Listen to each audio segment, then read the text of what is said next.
అందరూ చప్పట్లు కొట్టండి, దేవుని నామం కనపరుద్దాం. మరి అందరూ గట్టిగా చప్పట్లు కొట్టాలి.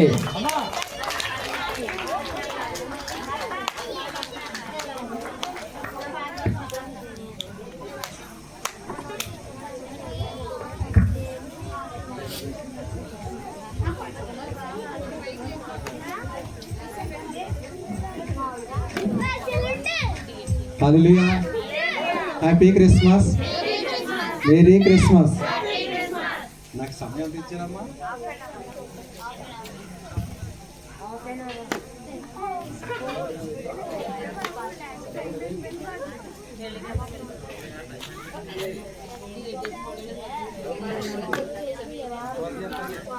Praise lord. హల్లెలూయా. పోయిన సంవత్సరం వాక్యం ఎవరికైనా గుర్తుందండి?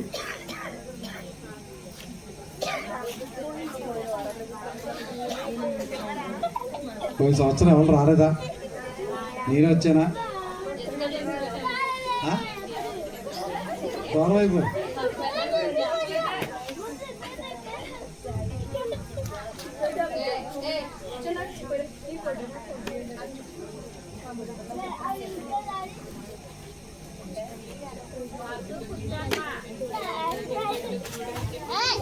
ఎవరు గుర్తు, పిల్లలకి ఎవరు గుర్తు లేదా పోయిన సంవత్సరం వాక్యం?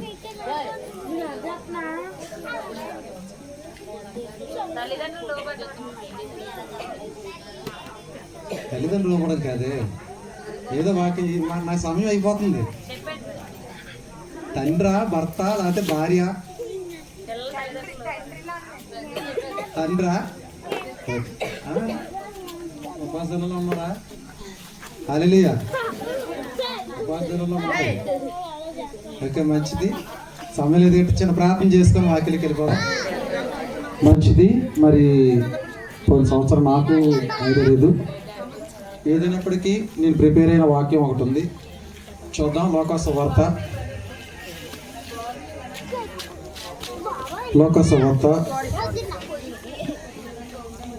మొదటి అధ్యాయం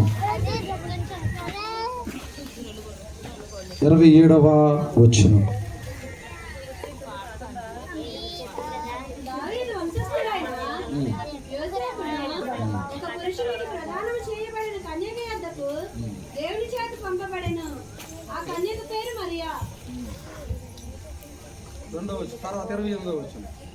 ఆ దూత లోపలికి వచ్చి ఆమెను చూచి, దయాప్రాప్తురాలా, నీకు శుభము, ప్రభువు నీకు తోడై ఉన్నాడని చెప్పెను. హల్లెలూయా. ఈ అంశం ఒకసారి మనం చూస్తున్నట్లయితే ఇక్కడ కన్యక, ఆ కన్యక పేరు మరియా. హల్లెలూయా. కుమార్తె. ఇవాళ మన అంశం ఏంటండి? కుమార్తె. సాధారణంగా మనము మరియమ్మ గారిని మనం చూస్తున్నప్పుడు ప్రదానం చేయబడిన తర్వాత, యేసేపు అనే ఒక వ్యక్తి ప్రదానం చేయబడిన తర్వాత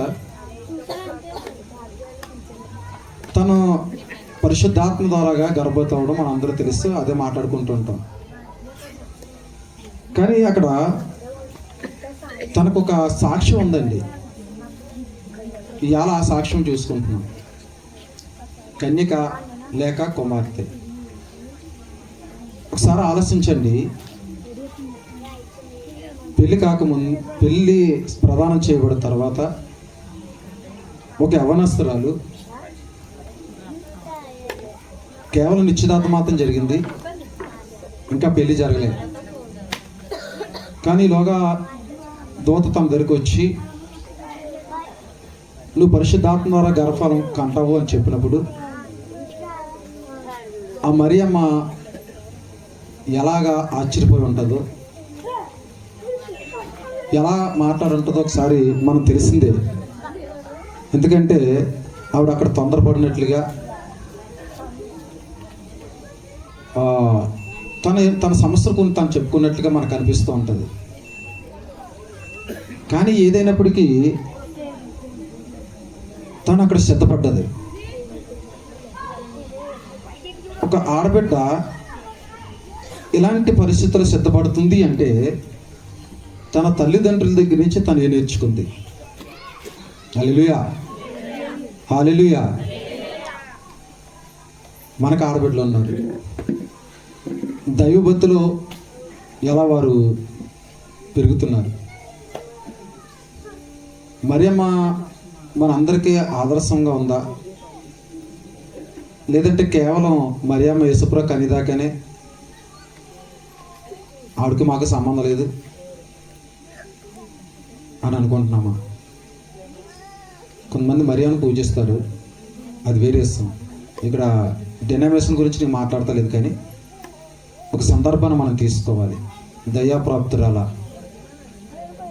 సాక్ష్యం, ఒక కుమార్తెకు వచ్చే సాక్ష్యం, ఆ కుమార్తెని తన తల్లిదండ్రులు నడిపిస్తున్న విధానం పెట్టుకు వచ్చే సాక్ష్యం. దీని పెట్టారా మన బిడ్డలు ఒక ఉన్నత స్థితిలోకి వెళ్ళిపోవాలని మనం కోరుకుంటూ ఉంటాం. వారికి కావాల్సింది ఇస్తాం, లోక సంబంధంగా ఏదైతే కావాలో దాని మీద దృష్టి పెడతాం, వారిని కూడా దాని ప్రకారంగా నడిపించడానికి ఇష్టపడతాం. కానీ ఆత్మీయ జీవితంలో అక్కడ తల్లిదండ్రులు ఉన్నారో లేదో మనకు అక్కడ రాసిలేదు, కానీ తండ్రి పేరు మనకి ఇక్కడ లేకపోయినా చరిత్రకారులు చెప్తున్న మాట ఏంటంటే తల్లి పేరు అన్న. తల్లి పేరు ఏం పేరండి? ఆ మరియమ్మ గారి తల్లి పేరు. హలో, హల్లెలూయా. ఎక్కడన్నా ఉన్నారా? మరియమ్మ గారి తల్లి పేరు ఏం పేరు చెప్పారండి? అన్న. దేవుని స్తోత్రం, హల్లెలూయా. తండ్రి పేరు సాయి పేరులా ఉంటుంది, ఇబ్రాహీం అని కూడా అంటారు. అదే జులుమే, అది నోరు జరగదు కాబట్టి ఇబ్రాహీం. దేవుని స్తోత్రం, హల్లెలూయా. వాళ్ళిద్దరి పేర్లు మన చరిత్రకారులు తెలియజేశారు. నేను ఆలోచించాను ఒకసారి, మరియమ్మ గారి తల్లిదండ్రులు ఎలా పెంచారు ఇవన్నీ. యేసుప్రభుని కనే అంత యోగ్యత అర్హత ఆవిడ పొందుకుందంటే తన తల్లిదండ్రుల ప్రభావం ఎలా ఉంది. హల్లెలూయా. బైబిల్లో కొంతమంది పేర్లు మనం చూద్దాం. మనందరూ తెలిసిన పాత నిబంధనలో ఓ తల్లి గారికి మనకు కనిపిస్తూ ఉంటారు. ఇస్సాకు భార్య పేరు ఏం పేరండి? రెబకా. చూద్దాం ఒకసారి రెబకా గురించి కొన్ని విషయాలు మనం చూద్దాం. మళ్ళీ ఎడుకొద్దాం.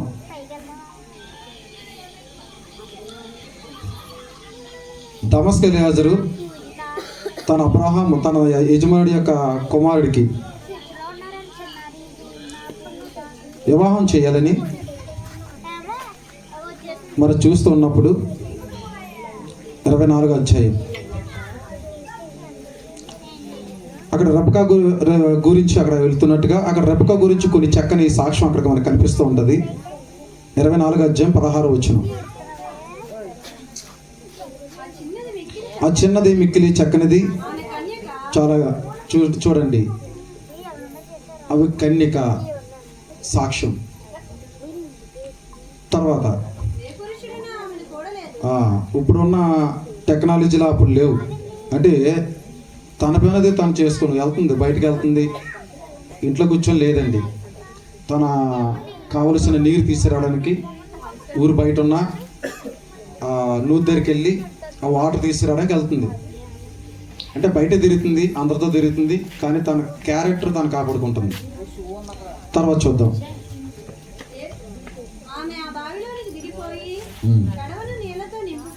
ఎక్కరాగా ఆ సేవకుడు ఆమెను ఎదుర్కొనేటకు పరిగెత్తి, నీ కడవలో నీళ్లు కొంచెం దయచేస్తే నన్ను తాగనిమ్మని అడిగిన. అందుకు ఆమె చూడండి, కేవలం మంచినీళ్ళు మాత్రం అడిగాడు ఆయన. తను ఏం చేస్తుందో చూద్దాం. అందుకు ఆమె, అయ్యా త్రాగమని చెప్పి త్వరగా తన కడవను చేతి మీదకి దించుకొని అతనికి దాహం ఇచ్చాను. మరియు ఆమె అతనికి దాహం ఇచ్చిన తర్వాత, నీ ఒంటు తాగుమట్టుకు. అసలు ఆయన అడగలే. మన వాళ్ళు ఓ పని చేయడానికే కష్టం, చెప్పిన పని చేయడానికే బాబు ఇల్లంతా నేనే సాగరీ చేసేస్తున్నాను అంటారు మన పిల్లలు. వీడు మంచినీళ్ళు ఇచ్చి వెళ్ళిపోవచ్చు, కానీ మంచినీళ్ళు ఇచ్చి వెళ్ళిపోలేదండి. నువ్వు తాగిన తర్వాత నీ ఒంటిలకు కూడా సాధారణంగా ఒంటి 6 నెలల దాకా నీళ్ళు తాగదు, అన్ని నీళ్ళు తాగుతుంది ఒకసారి. అక్కడ ఒంటిలకు నీళ్ళు పోయాలి. అది ఇప్పుడు కొలా ఏం కాదండి, కొలాకాడికి వెళ్ళి తెచ్చిపెట్టేసేది ఏం కాదు. నూతిలో దిగాలి, చేదాలి, అంటే తోడాలి, అవి మోసుకొచ్చి కొడవతో అట్లా పెట్టాలి కొండలో. ఎంత భారం తనకుంటుంది. తర్వాత చూసినట్లయితే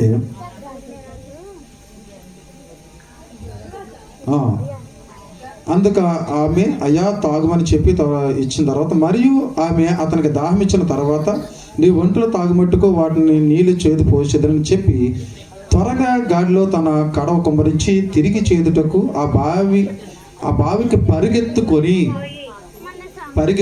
చూడండి. రెబకా సాక్ష్యం. రెబకా తల్లిదండ్రులు రెబకాని ఎలా పెంచారు. క్రిస్మస్ నాడు కుటుంబం గురించి ఎందుకు చెప్తున్నా అంటే, దేని పెట్టారా, సైతన్ గారు మన కుటుంబాన్ని కొట్టుకుంటూ ఉన్నాడు.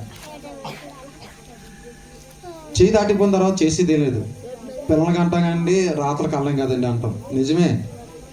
కానీ మన ప్రయత్నం మనం చేయాలి. మన కుటుంబ వ్యవస్థను మనం కాపాడుకోవాలి. మన గ్రామం అనేక మందికి ఆదర్శంగా నిలబడాలి అంటే, ఈ రామభద్రపురం గ్రామం చుట్టుపక్కలకు ఒక ఆదర్శంగా నిలబడాలి అంటే, మనం రాబోతున్న తరానికి మనం ఏమిస్తున్నాం. సాధారణంగా మన తర్వాత మన ఆస్తులు ఇవ్వడం చూస్తాం. ఆస్తులు ఇవ్వద్దని కాదు, కానీ ఆశయం మాత్రం ఇవ్వాలి. ఈ ఊరికి మంచి పేరు తీసుకొచ్చే పిల్లలుగా మన తర్వాత తరం ఉండేలాగా వారిని తీర్చిదిద్దాలి. ఇక్కడ మనం చూసినట్లయితే దారిని పోయే దానయ్య, దమస్కరియాజరు. అసలు రెబకాకి ఆయన ఏమవుతారో తెలియదు. అసలు రెబకా ఎవరో కూడా ఇతను తెలియదు. అలాంటి వ్యక్తికి కొన్ని మంచులు ఇచ్చేసి వెళ్ళిపోవలసిన అవసరం తనకుంది. కానీ తనతో పాటు తన ఒంటులు, ఏ ఒంటులకైతే ఇక్కడ మనం చూసినట్లయితే ఆ తర్వాత సందర్భం చూస్తే, ఏ ఒంటులకైతే తన దాహం ఇచ్చిందో తెలియక అదే ఒంటులకు, అదే దాసుడుకు, అదే వ్యక్తికి యజమానురాలు అయ్యింది ఆ సహోదరి. స్తోత్రాలెలుయా. చేసిన పని ఎక్కడికి పోదండి. కష్టం తగ్గ ప్రతిఫలం దేవుడు మనకిస్తాడు. తను అనుకుందా ఈ ఒంట్లు నాయి అని, తను అనుకుందా ఈ వ్యక్తి నా దాసుడే అని. స్తోత్రాలెలుయా. సహాయం చేసింది.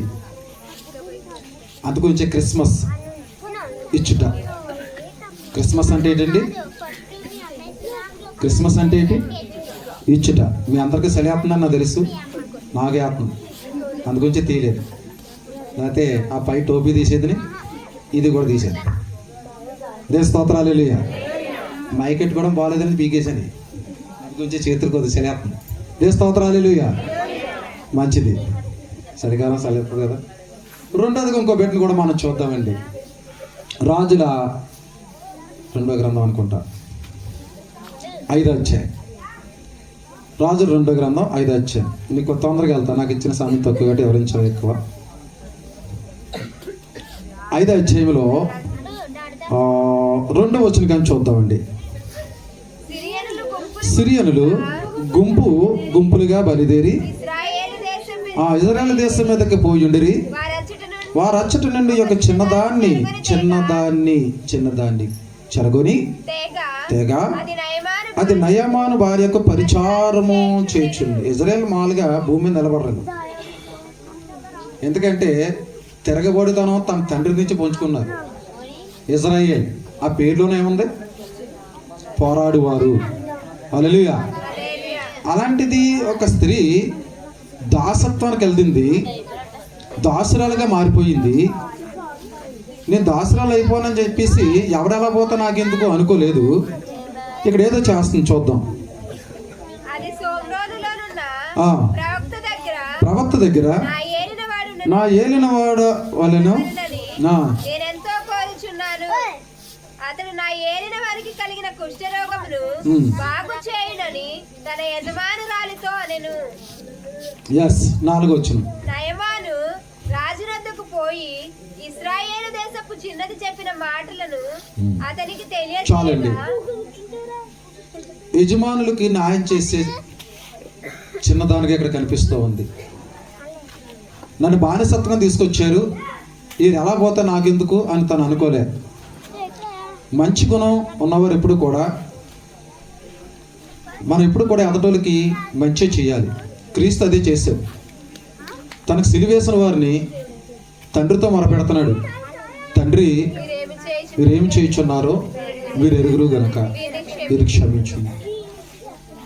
దేని బిడ్డలను మనం నేర్చుకోవాల్సిన క్రిస్మస్లు ఇదే. కోపాలు ఉంటాయి, తాపాలు ఉంటాయి, అప్పుడు అనుకోవాలి, మళ్ళీ అంటనే మరిసిపోవాలి. పరువు కూడా అదే అంటారు, నీ కోపము సూర్యాస్తమయానికి చల్లారిపోవాలి. దేవుని స్తోత్రం, దేవుని స్తోత్రాలు. హల్లెలూయా. కాబట్టి కన్యక లేదా కుమార్తె యొక్క విధానంతో మనం వెళుతూ ఉన్నప్పుడు ఒకసారి మనం ఆలోచిస్తే చదువుకున్న విషయాల గురించి ఒకసారి మనం ధ్యానం చేద్దాం. చదువుకున్న అంశాలు ధ్యానం చేసే ముందర లోక సంబంధంగా 2-3 మాటలు మాట్లాడుకుందాం. సాధారణంగా ఆడబిడ్డ పెంచుతూ ఉన్నప్పుడు మనకు అనిపిస్తూ ఉంటుంది, ఆడబిడ్డ ఆడబిడ్డే, మగబిడ్డ మనకు వారసుడు. ఏమనిపిస్తుందండి? సైలెంట్గా దయచేసి అమ్మా, సైలెంట్గానే కావాలో తీసుకోమనండి, లేదంటే అంతే, నోరు మాత్రం కాకపోతే. హల్లెలూయా. అయితే చూడండి, ఒక వారసుని ఇవ్వాలంటే ఖచ్చితంగా స్త్రీ కావాలి, కుమార్తె కావాలి. హల్లెలూయా. అయితే కుమార్తె పెంచే విధానం గొప్ప చిత్రం చూడాలంటే అబ్రహాంతో వాగ్దానం చేశాడు దేవుడు, దావీదుతో వాగ్దానం చేశాడు దేవుడు.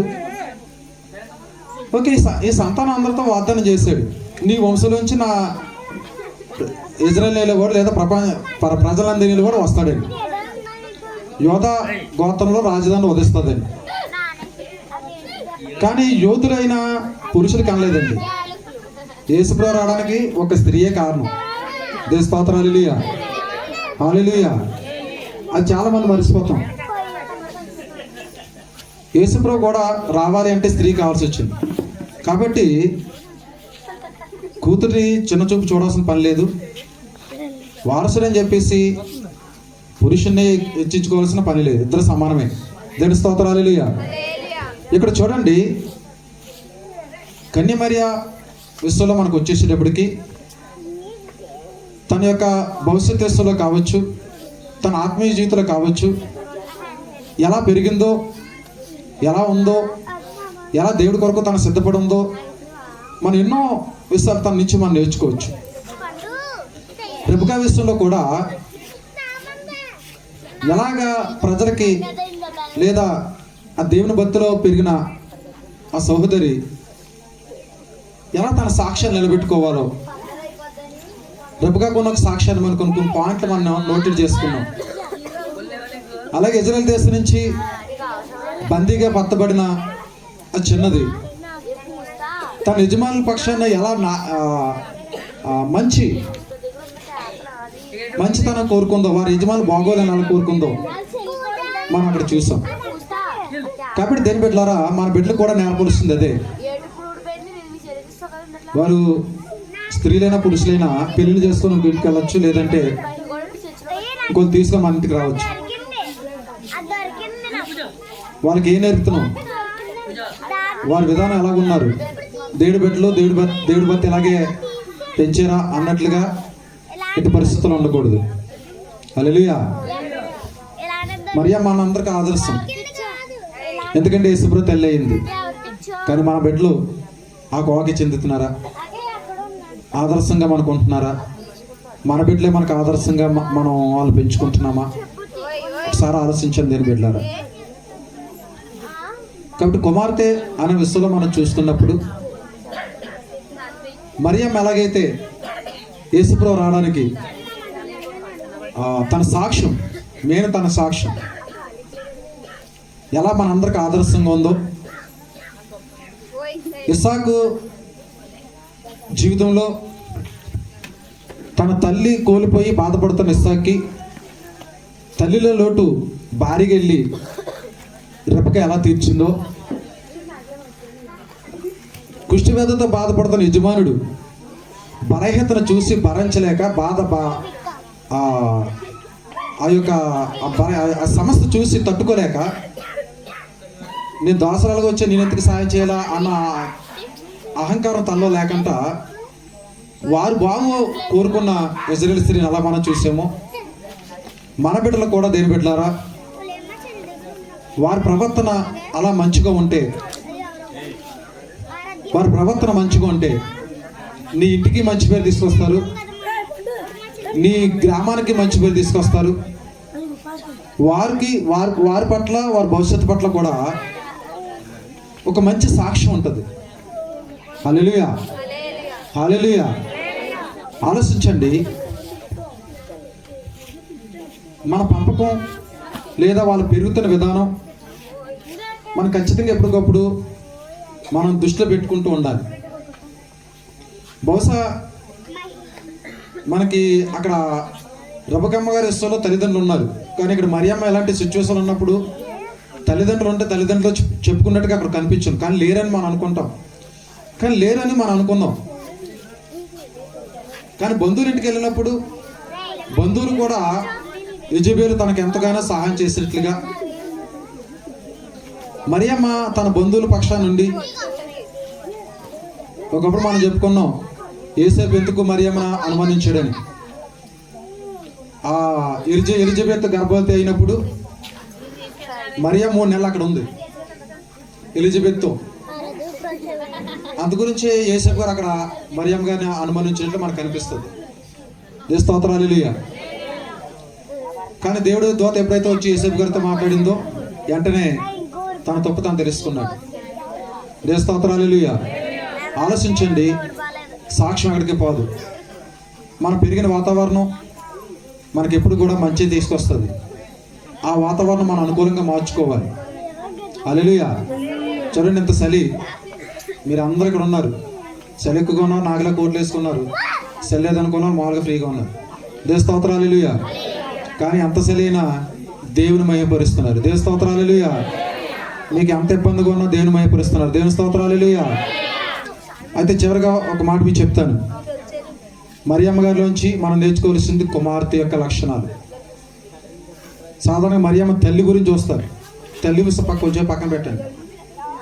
మరియమ్మ కుమార్తె, తల్లిదండ్రుల కుమార్తె, ప్రదానం చేయబడ్డది తప్ప పెళ్ళి ఇంకా జరగలేదు.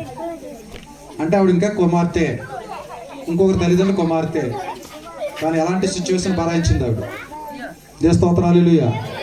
చాలా ఆలోచిద్దాం.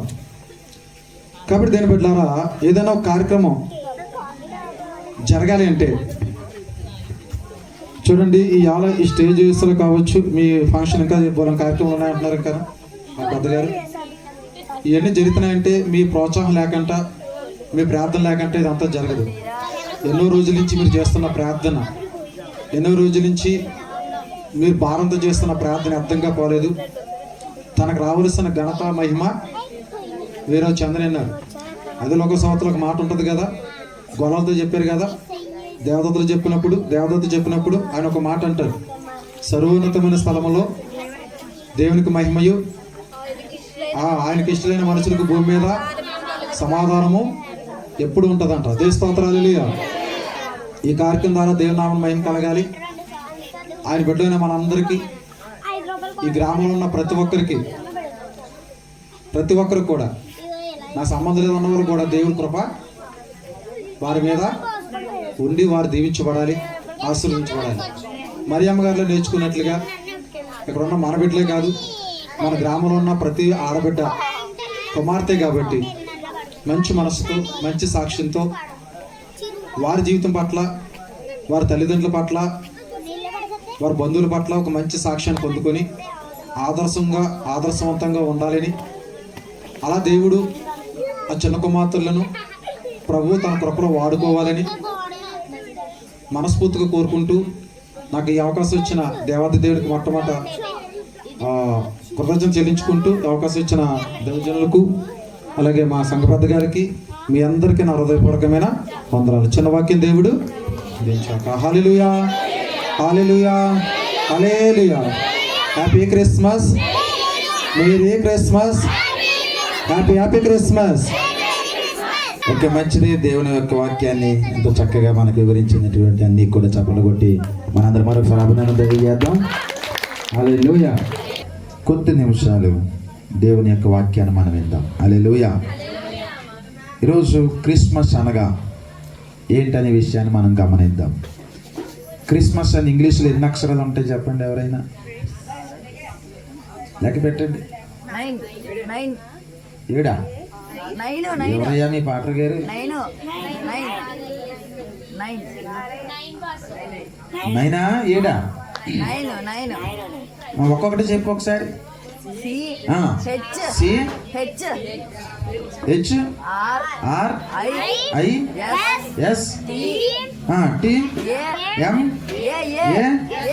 మొత్తం ఎన్ని వచ్చాయి? 9 అక్షరాలు, 9 అక్షరాలు ఉన్నాయి క్రిస్మస్ అనేటువంటి మాటలో. ఈరోజు ఈ 9 అక్షరాల గురించి మనం కొద్దిగా ధ్యానం చేసి పైన ముగించేసుకుందాం. ఎందుకంటే సమయం కాదు మనకిది, ఇంకా ఎవరిని కూడా మనం ఇబ్బంది పెట్టలేం కనుక ఉన్నటువంటి మనం కొద్ది నిమిషాలు దేవుని వాక్యాన్ని వినేసి ముగించేసుకుందాం. First C. క్రిస్మస్ యొక్క అర్థంలో సి అంటే ఏంటని తెలుసా? సి అంటే కాల్. కాల్ అంటే అర్థం పిలుపు. ఫోన్ చేసాం కదా, కాల్ చేస్తామంటాం అంటే పిలుపు. తెస్సలోనికి రాసిన మొదటి పత్రిక 2వ అధ్యాయము 11వ వచనములో దేవుడు ఏమంటున్నాడు చూడండి.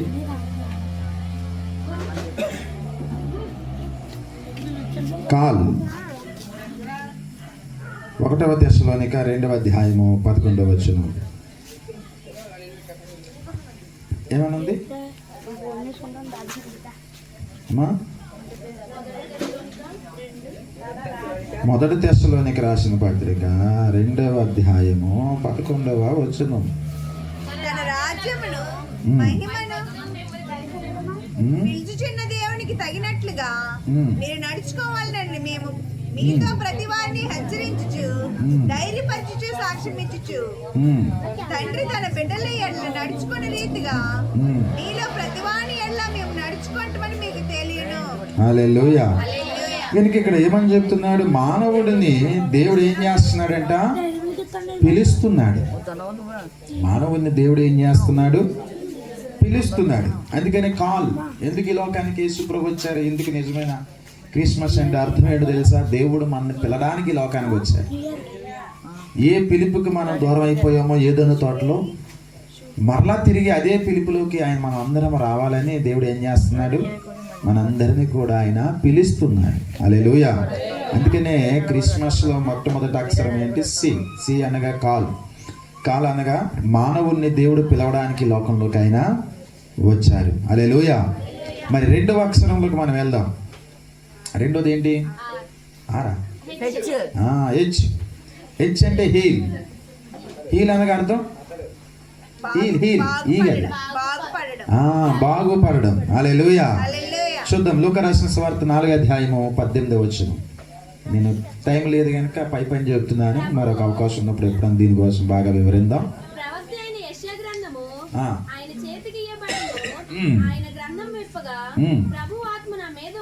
ఉన్నది ప్రకటించుటకే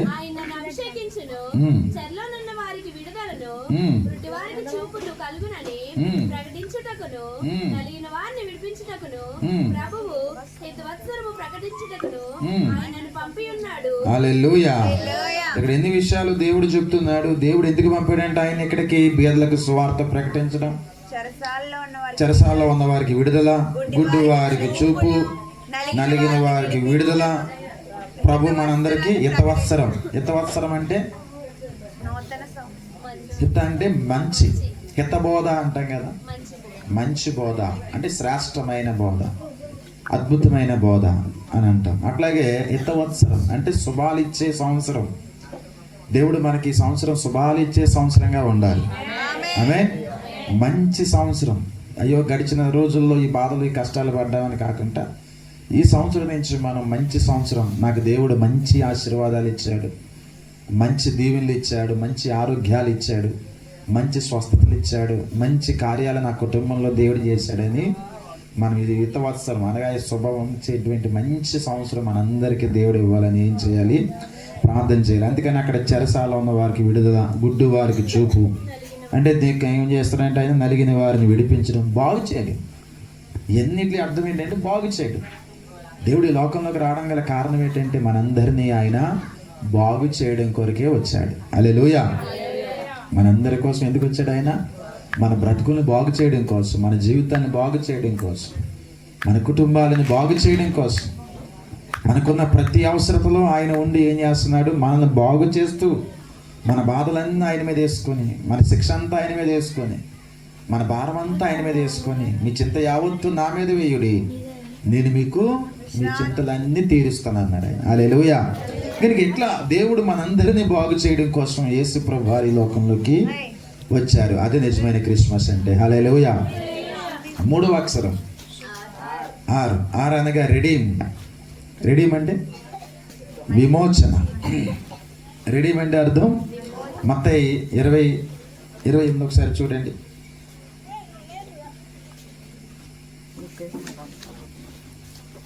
మత్తయి రాసిన సువార్త 20వ అధ్యాయము.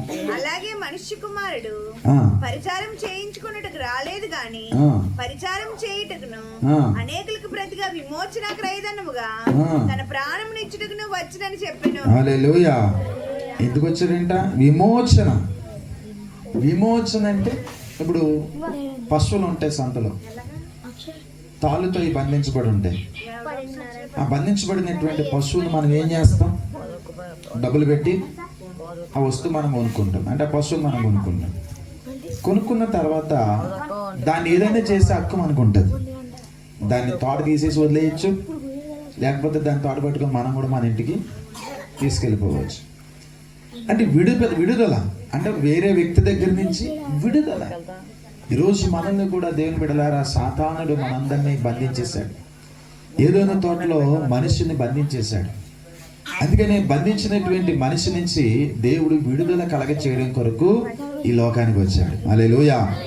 దేనితో బంధించాడు మనల్ని? ఏ తాడేశాడు మనకి? ఏమండి, ఏ తాడుతో దేవుడు మన బంధించాడు? ఇప్పుడు పెళ్ళి అయింది అనుకోండి, పెళ్ళి అయిన తర్వాత భర్తకి ఒక తాడు ఉంటుంది. ఏ తాడు ఉందయ్యా? తెలుసా తెల్దా? ఇందుకే పెళ్ళి అయిందా నీకు? మరి ఏంటో వెరైటీగా చూస్తుంటాడు ఒక్కొక్కసారి. హల్లెలూయా. ఏంటి ఏ తాడు ఉంటుంది? ఎక్కడికన్నా వెళ్ళడానికి కుదురుతుందా పెళ్ళి అయినటువంటి బిడ్డకి? ఏ తాడు అడ్డంగా ఉంది? భార్య కట్టినటువంటి పసుపు. ఆ తాడు ఏం చేస్తుంది? ఎక్కడికి వెళ్ళడానికి కుదరదు. ఇక స్వేచ్ఛగా అంతకు ముందు తిరిగినట్లుగా నేను నా అమ్మాయితో మాట్లాడతాను, లేదా వాళ్ళ ఇంటికి వెళ్తానంటే కుదురుతుందా? ఊరుకోదు కదా. ఇంటికి వచ్చిన యజమానురాలు పెళ్లి కాకముందు అది వేరే, ఆ తాడు లేదు కనుక.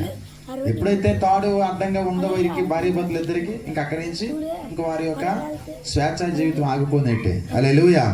అంటే ఒక తాడు అనేది ఏం చేస్తుంది? బంధిస్తుంది. ఏంటి? పసుపు తాడు అనేది భార్య భర్తలు ఏం చేస్తుంది? ఒక బంధంలో నిలిపెడుతుంది. అందుకనే ఆ బంధం చాలా చాలా చాలా విలువైనది. హల్లెలూయా. అందుకనే మనం కూడా ఒక తాడుతో బంధించబడ్డాం. ఏ తాడది? పాపమనే తాడు. హల్లెలూయా. ఏ తాడు? పాపమనే తాడు. ఆ తాడు వల్ల మనం ఏమయ్యాం తెలుసా? బంధించబడ్డాం. దేవుని బిడ్డల ఆ బంధకాలు మనం ఏం చేస్తాయి? దేవుడి దగ్గరికి వెళ్ళవకంటే మనందరినీ కూడా ఆపేసాయి. హల్లెలూయా. కనుక మనం ఇప్పుడు ఏం చేస్తున్నా? బంధకాలన్నీ కూడా దేవుడు రావడం ద్వారా ఆ బంధకాలన్నీ తెంచేశాడు. అందుకనే దేవాలయపు తెర మధ్యలోకి చిరిగిపోయింది. హల్లెలూయా. హల్లెలూయా. అమ్మ రాజు, టెంట్ వదిలేస్తాం అలాగా, మనకి ఎక్కడ ఏం లేదు కదా. ఇప్పుడు అలాగే జనాలు ఫస్ట్ దాకా వదిలేద్దాం, అంతే కదా. టెంట్ ఒకటి వదిలేసి మిగతాయి చక్కగా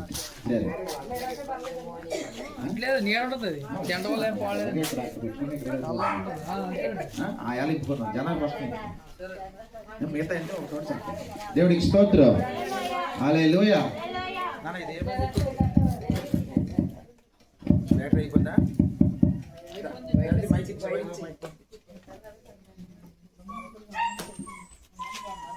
హల్లెలూయా. ఓకే, కనుక దేవుని బిడ్డలారా, దేవుడు బంధకాల నుంచి మనం ఏం చేయడానికి వచ్చాడంట? విమోచించడం కొరకు.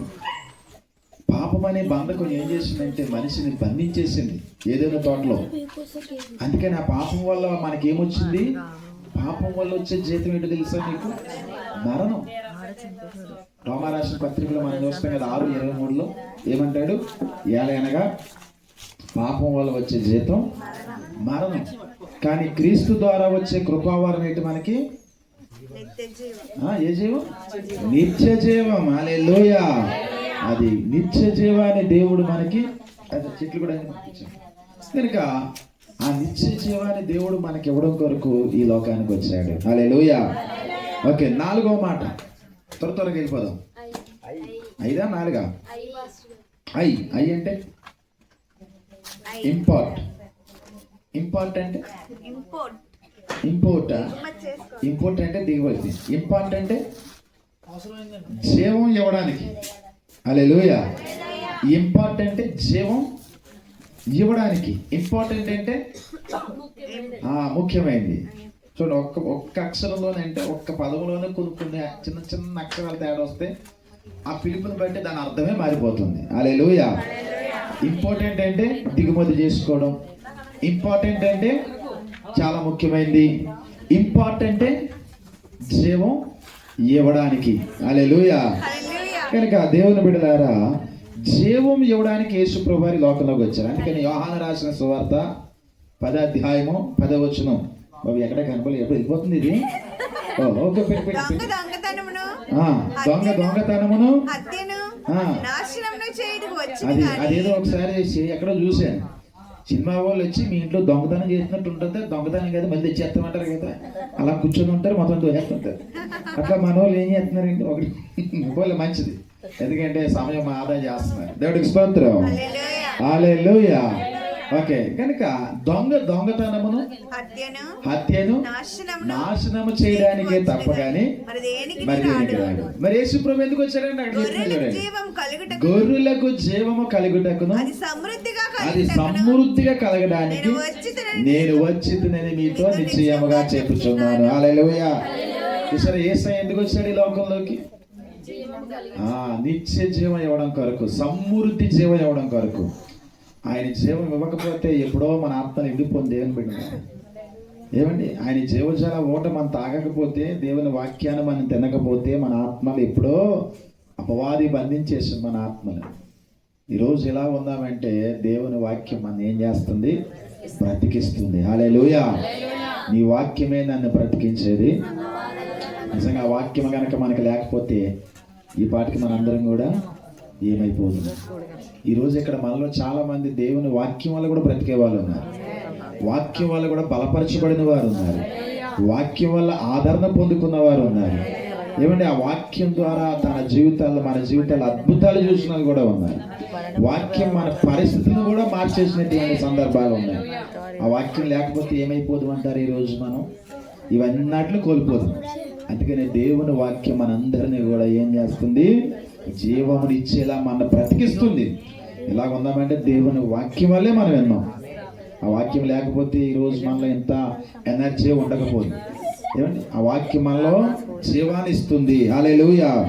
అందుకనే మరి 4వదిగా ఇంపార్టెంట్ అర్థము జీవం ఇవ్వడానికి యేసుప్రభు వారు ఈ లోకంలోకి వచ్చారు. అయిన తర్వాత ఏముంది? ఎస్ అంటే సిక్. ఏంటిది? సిక్ అంటే వెళ్ళి తేడా. సిక్ అంటే సిక్ అంటే నీరసం పడ్డా, జోకు పడ్డాడు అంటే ఇంకా సిక్ అయిపోయినా. లుకింగ్ అంటే చూడటం. అంటే మనము సిక్ అంటే అర్థం ఏంటో తెలుసా? నశించిన దాన్ని వెతికి రక్షించు. లూకా రాసిన సువార్త 19వ అధ్యాయము 10వ వచనం. అంటే దేవుడు నశించిపోతున్న మనల్ని చూసి నశించిన దానిని వెతికి రక్షించుటకు మనిషి కుమారుడు వచ్చనని అతనితో చెప్పాను. హల్లెలూయా. చూసారా దేవుని బిడ్డలారా, నశించిపోతున్న వారిని దేవుడు వెతికి రక్షించడం కోసం వచ్చాడు. ఏమంటే మన అందరం దేవుడు కనుక రక్షణ లేకపోతే ఈ వాడికి ఎప్పుడో నశించిపోదాం. ఈ లోకంలో ఉందమో వెళ్ళిపోదామో తెలియదు, లేకపోతే మనం ఎక్కడుందమో కూడా మనకి తెలియదు. ఈరోజు ఈ ప్రేమను మనం పొందుకోబోదుమి, ఇలాంటి కార్యక్రమాలు మనం చేయకపోదుమి. ఏమంటే లోకంలో కలిసిపోతే మనం కూడా లోకరీతిగానే ఉండిపోదుమి. కానీ దేవుడు మనం ఏం చేశాడు? నశించిపోతున్న మనల్ని రక్షించాడు. ఆయన బిడ్డలుగా, ఆయన కుమారులుగా ఎలా ఉండే ఈ ఆనందంలో మనం కూడా పాలు పంచుకునే అవకాశాన్ని దేవుడు మనకు దయచేశాడు. హల్లెలూయా. అందుకని దేవుని బిడ్డలారా, నశించిపోతున్నటువంటి వారు మనమే కాదు, ఇంకా ఈ లోకంలో చాలా మంది నశించిపోతున్నారు. వారందరిని రక్షించడం కోసం యేసయ్య ఈ లోకంలో మన కొరకు వచ్చారు. క్రిస్మస్ యొక్క అర్థంలో ఉన్నటువంటి మరి మాటలు చూడండి. క్రిస్మస్ అని నోటి మాట చెప్పేస్తున్నాం, కానీ అందులో ఎన్ని ఉన్నాయో ఆ మాటలో. ఏంటి క్రిస్మస్ అంటే అర్థం ఏంటి? క్రీస్తును నిద్రపుచ్చుట, ఏం చేయట? ఆరాధించడమా, నిద్రపుచ్చడమా? నిద్ర వస్తుందా? నిద్ర వస్తుందమ్మా? నేను రోజు పెట్టి నిద్ర లేదు మాకు.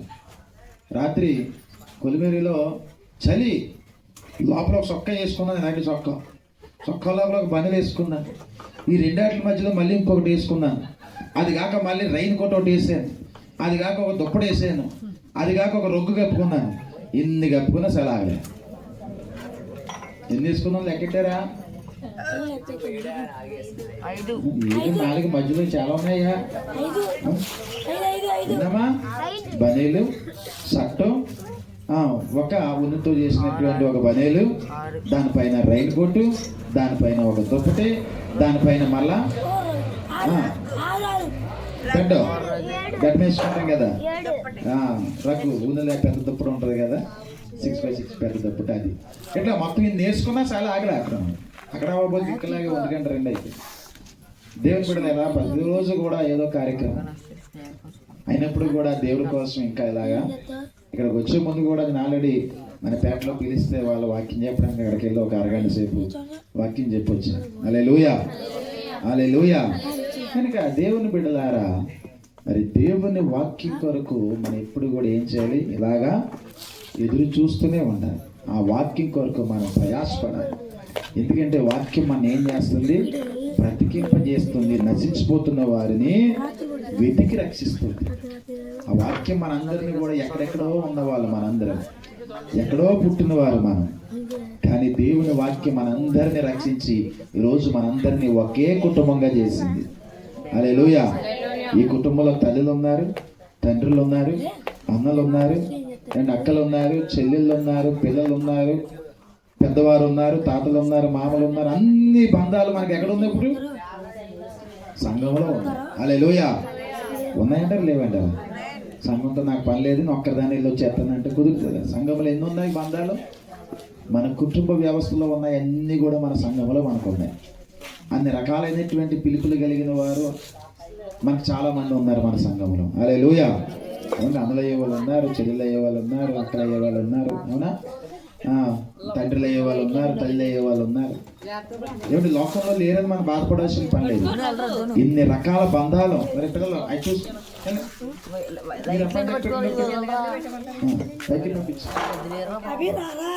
కనుక డబ్బంతా అందులో పెట్టేసి పంపించి కనుక ఇన్ని రకాలైనటువంటి కనుక ఇన్ని రకాలైనటువంటి బంధాలను దేవుడు మనకి ఏం చేశాడు?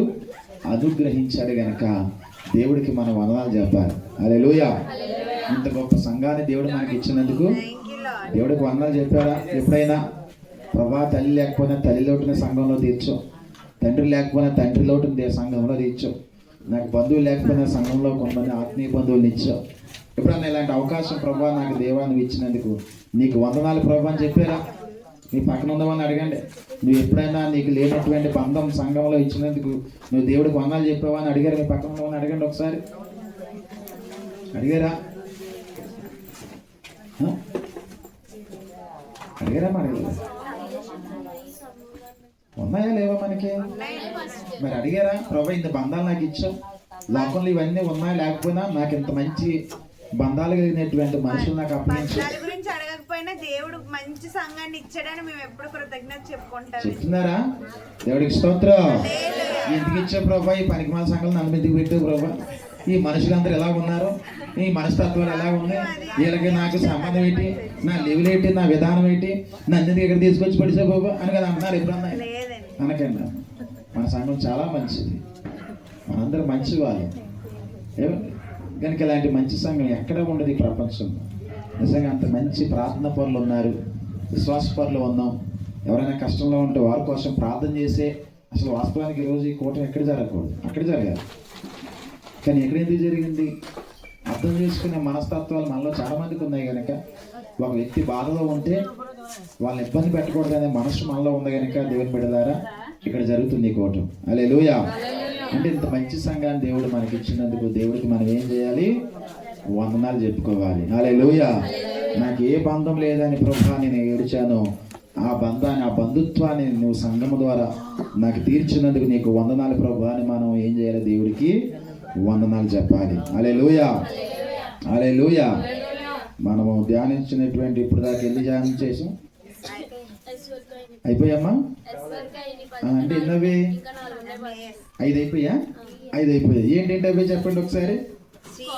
సి అంటే కాల్, హెచ్ అంటే హీల్, ఆర్ అంటే రిడీమ్, ఐ అంటే ఇంపార్ట్, ఎస్ అంటే సీక్, టీ ఏం చెప్పాలి ఇప్పుడు? టీ అంటే టీచ్,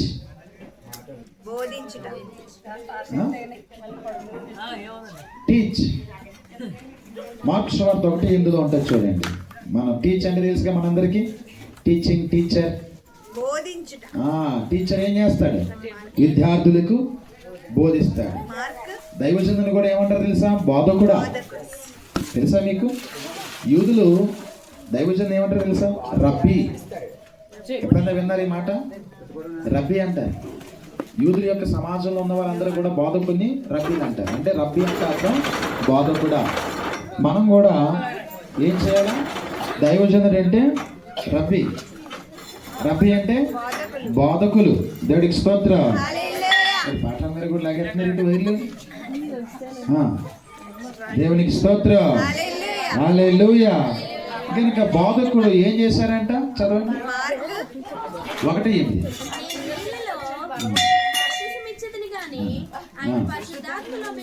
అమ్మా ఖాళీ అయిపోతుందిరా మీ పని. జోసెఫ్ ఇలా వచ్చా, ఇది పక్క వచ్చి చదవండి అమ్మా.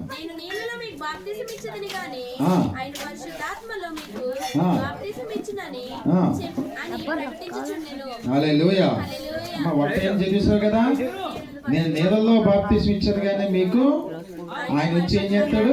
పరిశుద్ధాత్మతో బాప్తిసం ఇస్తాడని ప్రకటన, అంటే బోధించడం చెప్తున్నారు. అక్కడ ఉన్న ప్రజలందరితో ఏమని, ఇదిగో నేను మీకు ఈ నీటిలో బాప్తిసం ఇస్తున్నాను, కానీ ఆయన వచ్చిన తర్వాత మాత్రం దేంట్లో ఇస్తాడు? పరిశుద్ధాత్మతో. హల్లెలూయా. అందుకని యేసు ప్రభు వారు మనకి ఏ ఆత్మతో ఇచ్చారు బాప్తిసం తెలుసా? బాప్తిసం పొందుకున్న వెంటనే మనలోకి ఏమొస్తుందో గుర్తుపెట్టుకోవాలి. పరిశుద్ధాత్మ. చాలా మంది పరిశుద్ధాత్మ అంటే ఎప్పుడో వస్తుంది అనుకుంటారు. ఎప్పుడో కాదు, ఆల్రెడీ ఎప్పుడు వచ్చింది మనకి? మనకు తెలుసు కదా మాట. అపోస్తలుల కార్యాలు 1:38 వచ్చిన ఏమంటాడు ఆయన?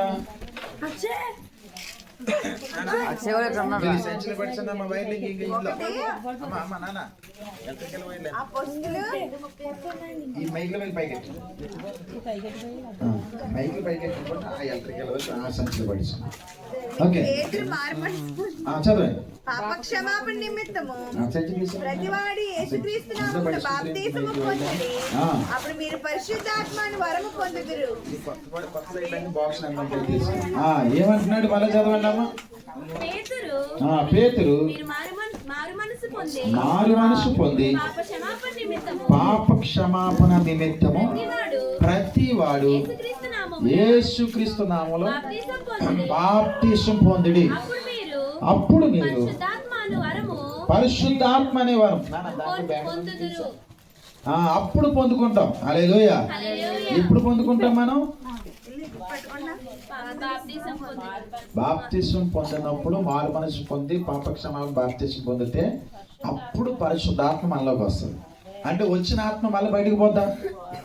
పోద్దంటే మనం వదిలేస్తాం. పోదు కానీ ఆత్మను మనం చల్లారి పెట్టేసుకుంటాం. మన ఆత్మను మనం వదిలేసుకుంటే పోతుంది కానీ దాని అంతటా అది పోదు. గుర్తుపెట్టుకోండి. ఆత్మ మనలోంచి ఎప్పుడు బయటకు పోద్ది? దేవుడికి దూరం అయితే పోతుంది. అర్థమవుతుందా? దేవుడికి మనం దూరం అవుతే ఆత్మ పోతుంది. దేవుడికి దూరం అవ్వకూడదంటే ఏం చేయాలి? మీరు ఎప్పుడన్నా ఎల్లింగ్ చేసేవాళ్ళని చూసారా? ఎల్లింగ్ చేసే వాళ్ళకి ఆ మిషన్ పెట్టినప్పుడు దానికి ఏం పెడతారు? ఫస్ట్ హీట్ ఎక్కడ ఉందో హీట్ మీద పెడతారు. ఆ హీట్ ఆరిపోయే లోపల మళ్ళీ ఆ కొంచెంసేపు ఆగినా మళ్ళీ ఏం చేస్తారు? మళ్ళీ హీట్ మీద పెడతారు. దాన్ని ఏమంటాం? ఆ ఐరన్ రాడ్. ఎప్పుడైతే ఐరన్ రాడ్ దాని మీద పెట్టారో అది మళ్ళీ ఏమొస్తుంది? దాంట్లో మళ్ళీ మంట వస్తుంది. అప్పుడు మళ్ళీ ఎల్లింగ్ చేసుకోవడం అవుతుంది. ఆ హీట్ లేకపోతే అది చల్లారిపోతే పని అవుతుంది, ఇంకో ఎలగదన్నమాట.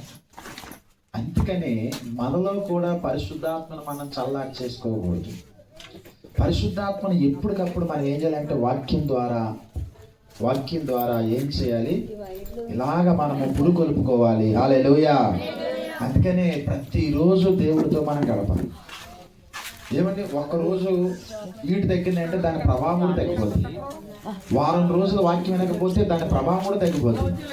మరి 10 రోజులు దూరం అయిపోతే వాక్యానికి దాని ప్రభావం కూడా అలా చల్లారిపోతుంది. ఎంత దూరం అయిపోతే వాక్యానికి మనలో యొక్క పరిశుద్ధాత్మ కూడా అంతగా కొంత మనలో చల్లారిపోతుంది. హల్లెలూయా. అందుకనే పరిశుద్ధాత్మను మనం ఏం చేయకూడదు? చల్లార్చుకోకూడదు. దానినే బైబిల్ గ్రంథంలో ఏమంటుందంటే ఆత్మను మీరు ఆర్పకుడి.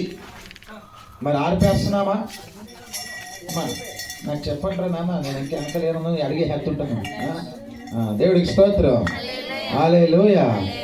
ఆత్మను మనం ఏం చేయకూడదు? ఆర్పకూడదు. ఆర్పితే ఏమవుతుంది? ఏదో అగ్ని నీటిలో చేసి ఆర్పినట్లుగా దేవుని ఆత్మను మనం ఏం చేసుకోకూడదు? పోగొట్టుకోకూడదు. హల్లెలూయా. ఓకే, తర్వాత ఇంక దగ్గరికి వచ్చేస్తాం. ఎం అంటే మినిస్టర్. ఎం అంటే మినిస్టర్. అసలు మినిస్టర్ అంటే తెలుసా మీకు? మినిస్టర్ అంటే ప్రధానమంత్రి.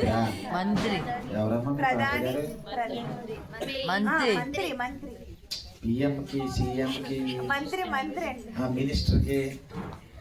మినిస్టర్ అంటే మంత్రి. అంటే మంత్రి అంటే ఏంటో తెలుసా? అసలు మనకి చాలా రకాల మంత్రులు ఉంటారా? ముఖ్యమంత్రి, ప్రధానమంత్రి, డిప్యూటీ మంత్రి, తర్వాత పశువు శాఖ మంత్రి, రెవెన్యూ మంత్రి, ఆర్థిక మంత్రి. మన మేడం గారు ఎవరు? ఏ మంత్రి? మన మేడం గారు హోం శాఖ మంత్రి. అంటే మినిస్టర్లు అందరూ. అంటే ఆ శాఖాపరమైనటువంటి దాని అర్థం ఏంటి తెలుసా? మినిస్టర్ అంటే అర్థం పరిచర్య చేయాలి. మినిస్టర్ అంటే అర్థం ఏంటి? ఎవరికి పరిచర్య చేయాలి? మినిస్టర్ ప్రజలకి పరిపాలన చేయాలి. హల్లెలూయా. అది మినిస్టర్ యొక్క అర్థం. కానీ ఇప్పుడు పరిచర్య మనకి చేస్తలే, వాళ్ళకే మనం చేసేలా తయారైపోయింది. అంటే ఏమైపోతుంది? రివర్స్ అయిపోయింది. అందుకని యేసు ప్రభువు ఒక మాట అంటారు. ఆయన ఇందాక చదివిన మాట ఒకసారి మళ్ళీ చదవండి. యేసు ప్రభు గారు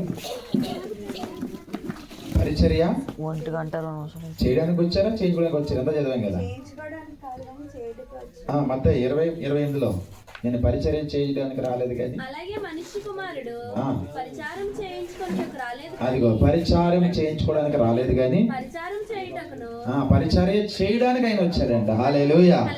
ఏంటిది? అందుకని యేసు ప్రభు వారు ఆయన శిష్యులతో కూడా ఏ పని చేయించుకోలేదు. ఆయన ఒకవేళ అలాగే ఎప్పుడైనా చేయించుకొని ఉంటే దాని కృతజ్ఞతగా చివరిన ఆయన వెళ్ళిపోయేటప్పుడు ఏం చేశారు తెలుసా? ఆయన వాళ్ళందరూ కాలు పట్టుకుని అడిగేశాడు. హల్లెలూయా. చూసారా ఎంత తగ్గించుకున్నాడో దేవుడు? అంటే పరిచర్య చేయించుకున్నాడా, చేశాడా? ఇప్పుడు మనం ఏం చేస్తున్నాం? పరిచారం చేయించుకోవడానికి యేసు ప్రభు వారు ఈ లోకంలోకి రాదు కానీ ఆయన మన కోసం పరిచర్య. ఏమండి, ఈ లోకంలో యేసు ప్రభులాగా తగ్గించుకొని శిష్యులు పాదాలు కడిగిన వారు ఎవరున్నారు? ఉన్నారంటారా ఎవరైనా? యేసు ప్రభులాగా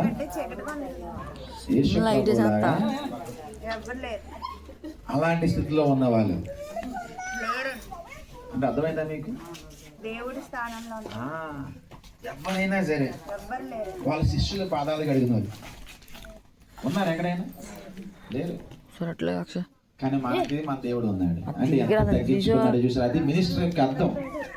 ఆయన ఎందుకనే ఎం అంటే అర్థం ఏంటి? మినిస్టర్. మినిస్టర్ యొక్క అర్థం ఏంటి? పరిచర్య చేయించుకోవడానికి రాలేదు కానీ చేయడానికి వచ్చాడు, చేశాడు. అనేకులను ఆయన స్వస్థపరిచాడు, అనేకులకు బాగు చేశాడు, అనేకులను ఆరోగ్యవంతుడిగా చేశాడు. హల్లెలూయా.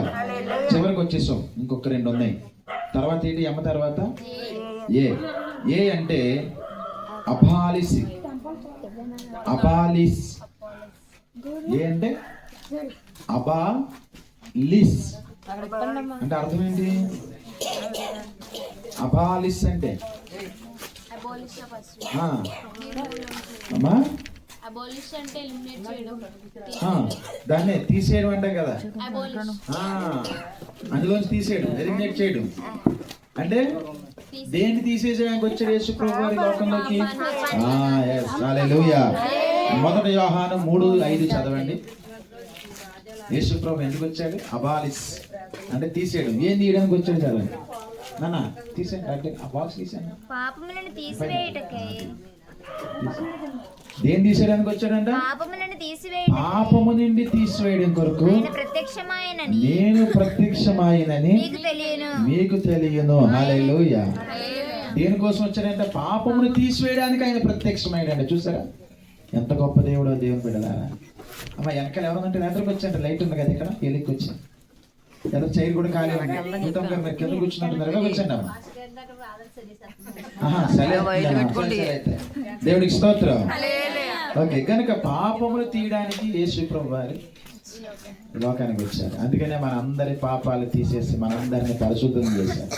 మన క్రియల వల్ల మనం నీతిమంతులు అవ్వం, కానీ యేసు ప్రభు వారే మనల్ని ఏం చేశాడు? ఆయన నీతిమంతులుగా చేశాడు. హల్లెలూయా. అందుకనే మీ క్రియలు నా దృష్టికి మురకగొడ్డ అన్నాడు. అంటే మన క్రియల వల్ల మనం నీతిమంతులు అవ్వం, కానీ దేవుడు తానే మనల్ని ఉచితంగా నీతిమంతులుగా చేశాడు. హల్లెలూయా. ఎంత గొప్ప దేవుడో చూసారా దేవుని బిడ్డలారా. అలాంటి గొప్ప దేవుడు మనందరం కలిగి ఉన్నందుకు మనందరం చాలా గొప్పవారిని. హల్లెలూయా. చివరి మాట ఎం తర్వాత ఏ తర్వాత ఎస్. ఎస్ అంటే చివరిగా మీరు ఏమనుకుంటున్నారు? ఏమైనా గెస్ చేయగలరా? ఎస్ అని దేనికి వాడతాం? సేవియర్. ఎస్, సేవియర్ అంటే సేవ్ చేసుకుంటాం కదా సెల్ ఫోన్ లో. సేవ్ అంటే సేవ్ చేయడం. ఏమంటాం? బెలే సేవ్ చేసి వచ్చి అంటే కాపాడడానికి, రక్షించడం. ఎస్, సేవ్ అనే అర్థం ఏంటంటే పాపులను రక్షించడానికి యేసయ్య లోకానికి వచ్చాడు. హల్లెలూయా. మత్తయి సువార్త 9వ అధ్యాయము 13వ వచనం. 9:13. అయితే నేను పాపులను పిలవచ్చి తిని గాని నీతిమంతులను పిలవ రాలేదు. అది ఎందుకు వచ్చాడంటే యేసయ్య లోకానికి పాపులను పిలవచ్చి తిని గాని నీతిమంతులు పిలిస్తే రాలేదంట. హల్లెలూయా. అందుకనే మనందరము కూడా దేవుని బిడ్డలారా నీతిమంతులను అయితే దేవుడు మన పిలుపుని బట్టి ఇక్కడ రావడం. మనందరం ఏమై ఉన్నాం? పాపులము. కనుక ఈ లోకంలో అందరూ కూడా పాపులే. చాలా మంది అనుకుంటారు నేను ఏం పాపం చేసిన అనుకుంటారు. మనం చేయలేదు. ఆల్రెడీ మన పితరులు ఒక్కడ మూలంగా రోమిలికి రాసిన పత్రికలు ఎంత అద్భుతంగా అంటాడు అక్కడ. చదివారు ఎప్పుడన్నమాట? ఒక్కని మూలముగా లోకములోకి పాపము, పాపము ద్వారా మరణము ఎలాగ అందరికీ సంప్రాప్తమయ్యిందో అలాగే ఒక్క మనుషుని ద్వారా మన యొక్క పాపము నుంచి విమోచనకు క్రయధనముగా తన రక్తం ఇచ్చి మనం నీతిమంతులుగా చేశాను. హల్లెలూయా. కనుక యేసు ప్రభు ఈ లోకంలోకి రావడం ద్వారా మనందరం కూడా రక్షించబడ్డాము. యేసు ప్రభు కనుక ఈ లోకంలో రాకపోయి ఉంటే మనకి ఏమి లేదు, రక్షణ లేదు. రక్షణ లేకపోతే రక్షణ లేని వారికి ఏముంది? శిక్ష తప్పకపోదు మనకి. కానీ యేసయ్య లోకానికి రావడం ద్వారా మనందరికి ఏమొచ్చింది? రక్షణ వచ్చింది. హల్లెలూయా. హల్లెలూయా. కనుక ఆ గొప్ప రక్షణ మనందరికి ఇచ్చాడు. ఇంకా ఎవరి కుటుంబంలో అయితే ఆ రక్షణ కావాలని ఆశపడుతున్నారో వారందరికీ దేవుడు రేపు జనవరి 1 కల్లా ఇచ్చునుగాక. ఆమేన్. అదే నిజమైన క్రిస్మస్. క్రిస్మస్ యొక్క అర్థం ఇప్పుడు దాకా ఎన్ని రకాలుగా చూసాం మనం? 9. ఒక్కొక్కటి త్వరగా చెప్పేయండి. Call, ready, impart, seek, teach, minister, abolish abolish Savior. Abolish Abolish. ఏ కాదు ఆ Abolish. ఇంగ్లీష్లో ఏ, తెలుగులో ఆ అబాలిష్, తెలుగులో అబాలిష్, తర్వాత చివరిది సేవ్. సేవ్ అంటే రక్షించడం. కనుక ఎన్ని రకాలుగా దేవుడు ఈ లోకంలోకి వచ్చి మనందరికీ క్రిస్మస్ పండుగను దేవుడు తెచ్చాడు. గనుక ఈ గొప్ప రక్షణ దేవుడు మనకి ఇచ్చినందుకు దేవునికి మహిమ కలుగును. హల్లెలూయా.